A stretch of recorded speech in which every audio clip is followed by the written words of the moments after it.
I'm sure that I'm sure that a lot of you have a preconceived notion of how I feel about the Battle of Los Angeles on September 1st and September 2nd. And I'm sure a lot of you have an idea of what I'm going to say. I'm going to come on here and I'm going to talk about how this tournament is the biggest weekend of my life, and how wrestling for PWG and winning the Battle of LA would mean the world to me, and it would take my step as being an undercard guy, as being the future of professional wrestling, and it would make me a mainstay guy.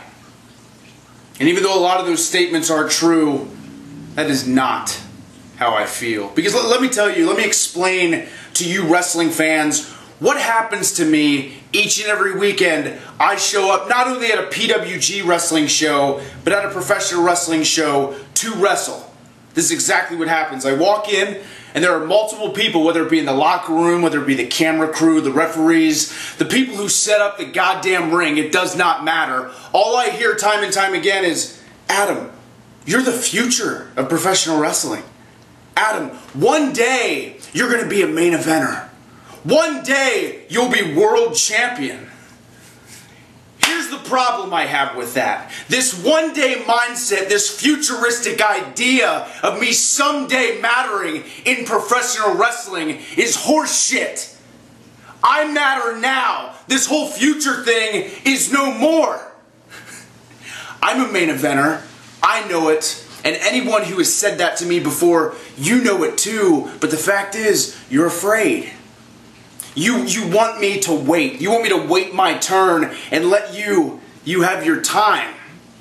Well, come September 1st and September 2nd, I'm not going to wait anymore. Because when I win the Battle of Los Angeles and I make my name in PWG, I will prove how much of a main eventer I really am. And it starts with you, El Generico.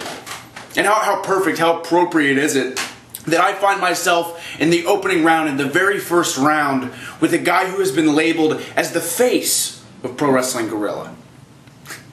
Because when I rip your face off September 1st, I will become the face of PWG. And as I continue through the tournament and beat victim after victim after victim, everyone in that locker room will realize that I'm not playing around anymore. And for those of you that are kind of familiar with this attitude of mine, it's no stranger to you that for a company in South Philadelphia, I ran rampant. I destroyed everyone in my path. I didn't let anyone get in my way, and I did what I wanted to do. So I think it's about time that the Panama City Playboy makes his way to California.